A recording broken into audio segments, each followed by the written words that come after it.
Bonjour à toutes et à tous, j'espère que vous allez bien et bienvenue dans cette nouvelle vidéo. Aujourd'hui, on se retrouve pour une fin de réécriture de Memento Vitae. Comme j'en ai déjà parlé dans une précédente vidéo, je n'ai toujours pas mis un point final à cette troisième réécriture, donc je pense qu'il est temps qu'on s'y mette. Mais si ce n'est pas un de mes objectifs pour cette saison, donc pour l'automne, je pense que ça peut être pas mal, comme ça je passe à autre chose en termes d'écriture et je n'ai pas besoin de repenser constamment à ce livre, même si il me hante. Voilà. Donc au programme fin de réécriture, il me reste 4 ou 5 chapitres je crois, plus l'épilogue. Donc ça devrait être facile et faisable en un week-end. On est le samedi 2 novembre. Donc c'est le NaNoWriMo. Et je n'arrêterai jamais d'en parler parce que j'aime trop cette occasion d'écriture, même si je ne compterai pas les chapitres de réécriture dans le nano. Je vais juste le faire avec ma saga, donc ça n'a rien à voir avec Memento. On fait une petite pause dans le nano. Voilà. Et en même temps, j'aimerais bien lire... oui, pardon, je me suis fait mal. Nothing Like the Movies de Lynn Painter. C'est la suite de Better Than the Movies. Et j'ai trop hâte. J'ai lu quasiment 80 pages. Je vais continuer ce matin. Et je lirai ce soir aussi. Donc voilà, mon programme.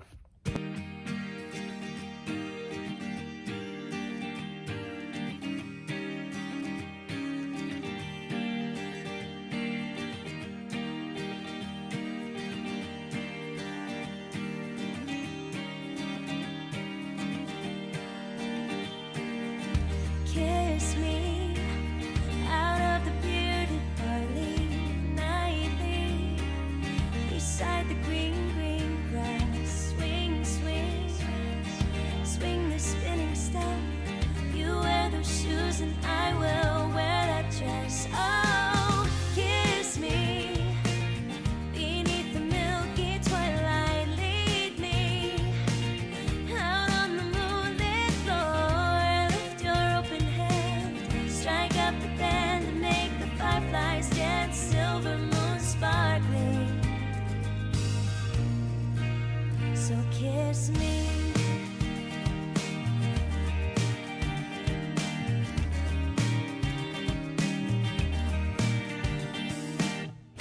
Kiss me down by the broken tree house. Swing me upon its hanging tide. Bring, bring, bring your flowered hat. We'll take the trail marked on your father's map. Oh, kiss me beneath the milky twilight. Lead me out on the moonlit floor. Lift your open hand, strike up the band and make the fireflies dance. Silver moon sparkling, so kiss me.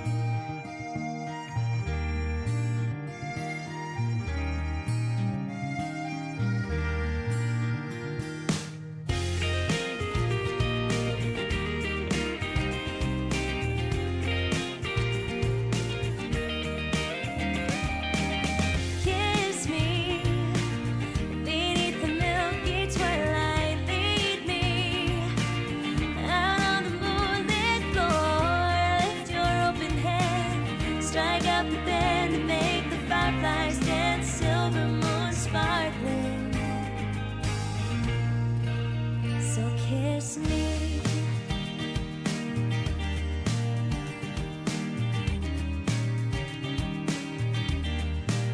So kiss me.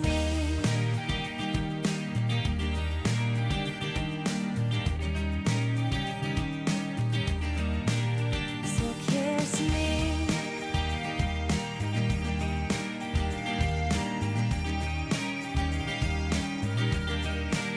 So kiss me.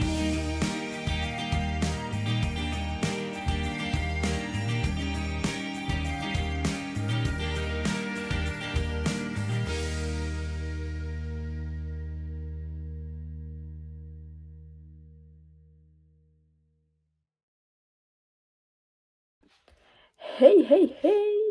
Nous sommes le 4 novembre. Je ne sais plus quand est-ce que j'ai réécrit 2 chapitres. Je crois que c'était samedi. On est lundi. Donc j'ai pas réécrit la fin de Memento dimanche. parce que je voulais absolument me concentrer sur mon tome 3 de ma saga, donc voilà. Donc, samedi, qu'est-ce que j'ai fait? J'ai fait le chapitre 38 et le chapitre 39 que j'ai grossi alors que j'avais dit que j'arrêtais d'ajouter des trucs, mais bref, c'est pas très grave. Et du coup, je sais pas quoi dire d'autre. Il me reste le chapitre 40 et l'épilogue à faire, et ensuite j'aurai fini et j'aurai bouclé ma réécriture, donc ça c'est... Ah mais moi je suis énorme. Je pense que je vais faire ça ce soir, et sinon, je fais que le 40 ce soir, et demain je ferai l'épilogue, c'est pas très grave. Mais histoire de dire de boucler ça, parce que je suis fatiguée en fait. Et Memento est une part de ma vie que je veux mettre en suspens pendant quelques temps. Voilà. Actuellement, je suis à un peu plus de 100 000 mots.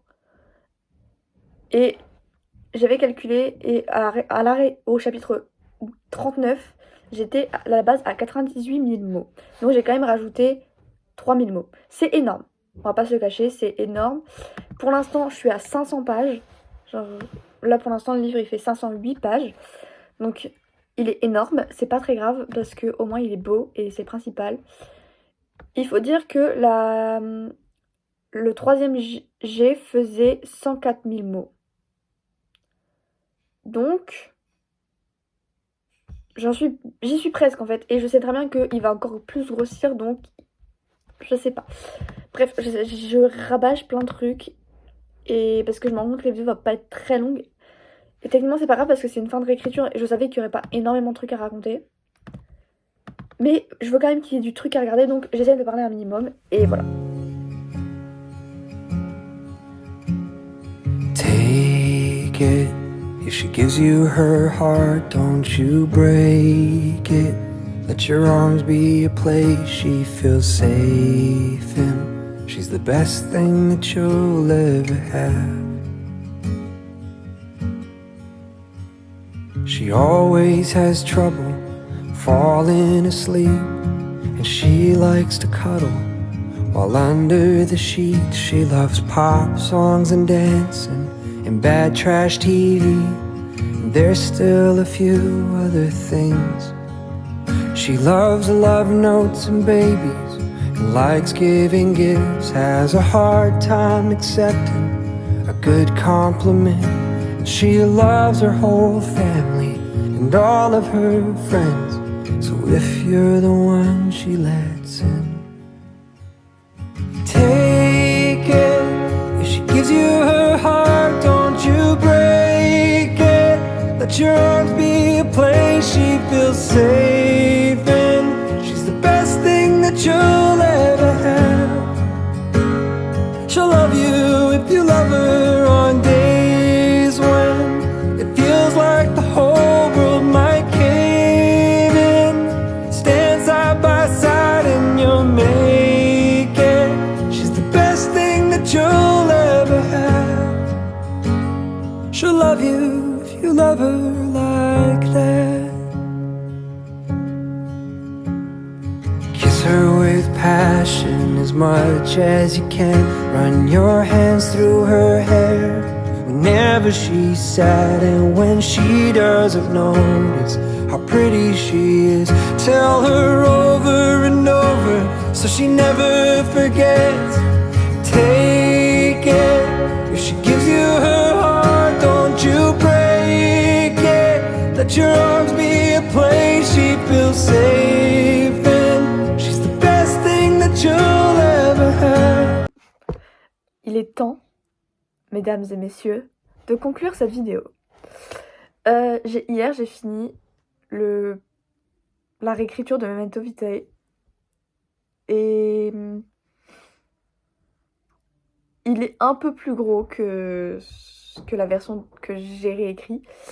Il est actuellement à un peu plus de 107 000 mots pour un peu plus de 530 pages. J'ai pas encore fini de le travailler, mais on en parle, j'en ai déjà parlé dans une précédente vidéo, puisque le futur de Memento Vitae n'est pas encore scellé. Donc il n'a pas fini de grandir, mais je suis très heureuse d'avoir fini cette version parce que je vais pouvoir me l'imprimer et j'ai très très hâte. Il est évident que j'ai pleuré hier soir parce que j'avais fini mon livre. C'est vraiment c'est le seul livre pendant lequel, quand je le lis, je vais voir l'évolution de mon personnage et je vais être en mode oh, c'est pas un mensonge, genre elle a vraiment évolué et c'est trop bien. On voit vraiment qu'au départ elle est en mode l'amitié non non, l'amour non non, les cours oui oui. Et en fait à la fin elle se rend compte que même si elle a un peu dévié de tout ce qu'elle avait connu auparavant, bah au final c'est pour le mieux et c'est trop cool parce que je vais pas dire qu'elle est heureuse, genre je vais pas dire elle va mieux, enfin qu'elle est guérie en tout cas, mais elle est sur cette phase, à la fin du livre, elle est dans la phase de, elle sait que elle a le droit d'avoir ce qu'elle a, elle a le droit d'aller mieux, et elle a pas besoin de rester tout le temps dans ce truc-là de cercle vicieux où elle va mal, et elle peut pas en sortir. Donc c'est trop bien à voir. Et je pourrais en parler pendant des heures de ce livre, et je ne le ferai pas parce que sinon la vidéo va être très très longue. Mais voilà, j'adore ce livre. J'adore ce qu'il dégage, j'adore les personnages, j'adore les amitiés qui se construisent, qui sont déjà construites et qui s'améliorent et qui se développent et j'apprécie plus. J'arrive. J'ai dit que je voulais pas parler du livre en lui-même, mais je pense que je l'ai pas assez fait pendant cette vidéo et ça manque de ouf parce que j'ai tendance à ne pas développer quand j'en parle les personnages et les relations qu'ils entretiennent avec les autres personnages et du coup j'ai envie de le faire là maintenant alors que c'est la fin de la vidéo et c'est trop triste mais bref. Vous m'en voudrez pas, on fera mieux la prochaine fois. Donc je voulais dire que j'ai trop envie de faire là actuellement la relation que je préfère, genre amitié, amour, tout ça. C'est dangereux. Mais bref, en gros, pour aller un peu vite, l'une des amitiés que je préfère dans ce livre, c'est vraiment l'amitié entre Maya et Elian, qui est son meilleur ami d'enfance. On le voit pas énormément pendant le livre, mais à chaque fois qu'on le voit, on sent l'importance de l'amitié entre les deux. Et c'est un truc que j'adore parce que j'ai ce genre d'amitié dans ma vie. On se parle pas souvent, on se voit pas souvent, mais quand on se voit, on sait, tu vois. Et je voulais absolument que Maya ait ce genre d'amitié parce que bah, je la trouve exceptionnelle en fait. Et je sais pas comment dire, d'accord? Oui, c'est son amie d'enfance, oui, t'as l'impression qu'elle le délaisse un peu en entrant à la fac, et oui, t'as l'impression que elle le laisse dans son passé, et c'est l'une des choses qu'il lui dit dans le livre, c'est j'ai l'impression que je n'appartiens qu'à ton passé, et je n'ai pas ma place dans ton présent et dans ton futur. Et c'est faux, parce qu'en fait, même si Maya a énormément besoin de Lily, de Martin, d'Alistair, tout ça, elle a encore plus besoin de Elian, parce que Elian la rattache à une partie d'elle qu'elle pense disparue, alors qu'elle est encore là et elle a besoin d'être rattachée à elle. Mais Elian, il est aussi là pour raviver son âme d'enfant, pour la challenger. Techniquement, en fait, Elian la rend meilleure sans que l'un et l'autre s'en rendent compte et sans qu'ils aient besoin de se voir pour que ça arrive. C'est pour ça que cette amitié-là, j'aime aussi beaucoup l'amitié de Lily et Maya. Attention, ne vous méprenez pas. Dans mon top 3, c'est la deuxième. Mais pour d'autres raisons qu'Elian. Et c'est pour ça qu'ils sont tous importants à leur façon. Et c'est pour ça que je ne peux pas parler d'eux très longtemps parce que sinon c'est compliqué et vous allez en avoir marre. Mais ils ont tous une façon d'aider Maya qui se reflète énormément dans le livre. J'espère. Sinon, bah, shame on me. Et même Alistair a énormément d'importance dans ce livre. Et je pense que je l'ai un peu trop montré comparé aux autres. Mais c'est pas grave. Je suis une meuf de la romance. Je ne peux pas faire autrement que de mettre la romance en plein milieu du truc alors que c'est techniquement pas le sujet. Mais voilà. Ça fait 3 minutes que je parle de mes personnages. Et je sens que j'ai encore besoin d'en parler, mais j'ai pas envie de vous ennuyer avec ça. Donc je sais pas quoi faire. Je réfléchis et j'arrive. Ok. Il y a ce truc dans Memento Vitae qui me relie énormément avec ce que moi j'ai vécu dans ma vie, genre dans ma première année de fac. Et c'est presque hilarant parce que dans ma vie, j'ai Elian et j'ai Lily. Et ces deux personnes-là, elles font ce que tous les personnages font à Maya. Et c'est trop cool en même temps. Et du coup, des fois, quand j'ai écrit Memento, déjà, j'ai manifesté Marie. Je crois que j'en ai déjà parlé dans un vlog, dans le premier vlog. Et si c'est pas le cas, on en parlera un jour peut-être. Mais c'est pas le sujet. J'ai manifesté Marie et ça m'a aidé à prendre confiance sur mon amitié, par rapport à mon amitié avec mon meilleur pote à moi. C'est compliqué. Et je prie très fort pour qu'il ne voit jamais cette vidéo, d'accord? Parce que il y a des choses que j'ai... je vais pas dire ressentir parce que ça fait trop bizarre.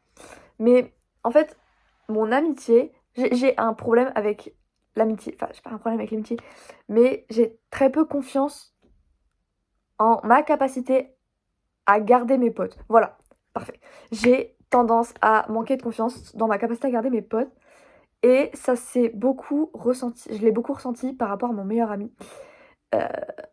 Parce que je suis entrée à la fac et lui, il a pas été à la fac, il a pris un autre chemin. Du coup, on se voyait beaucoup moins. Genre, on se voit une fois par mois. Et en fait, je suis passée de le voir tous les jours à le voir une fois par mois, sans transition. Et ça m'a fait trop bizarre. Et en fait, genre, j'étais en mode... J'ai peur.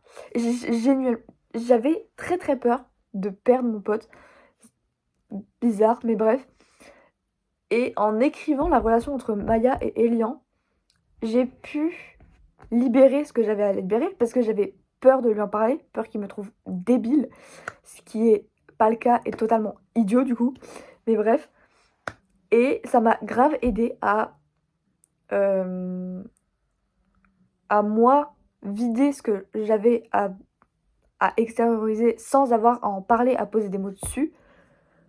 Et même si techniquement j'ai inventé les dialogues, même si techniquement j'ai inventé les dialogues entre Elian et Maya, bah en fait c'est techniquement les mots que j'aurais aimé qu'ils me disent si je lui en avais parlé. Et du coup ça m'a fait un peu de bien. Et voilà. Comme vous l'avez compris, on n'est pas beaucoup du genre à discuter avec mon meilleur pote. C'est pas grave. Moi je m'y suis faite et franchement ça me dérange pas. Ça me dérange plus. C'est une période, c'était compliqué. Quand ça allait pas bien, c'était compliqué, mais bref. Et voilà. J'aime l'amitié et je pense que vous l'avez peut-être compris à travers ces passages de vidéo. Je vis pour l'amitié. Et c'est un truc qui a posé problème chez moi pendant un certain temps parce que tout le monde vit pour l'amour. Et j'ai vécu pour l'amour. Alors que l'une des choses les plus importantes de ma vie, c'est l'amitié. Et je ne valorise personne plus que je ne valorise mes amis. Donc, c'était évident que je devais écrire un livre sur l'amitié, même si j'y ai incorporé un peu d'amour. Parce que je trouvais que Maya méritait de tomber amoureuse et que quelqu'un l'aime en retour. Voilà. Bref, ça fait beaucoup de blabla pour cette vidéo et pour cette fin de vidéo surtout.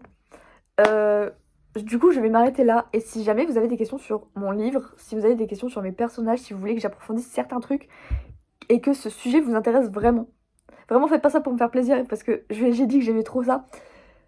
Faites-le si vous en avez envie et si ça vous intéresse. Et j'en ferai peut-être une vidéo à une certaine occasion. Je sais pas, on verra. Et en attendant,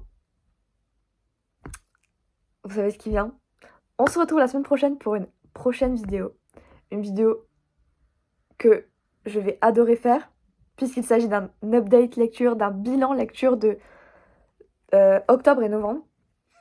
Et eh bien on se dit à la semaine prochaine et je vous fais des gros bisous.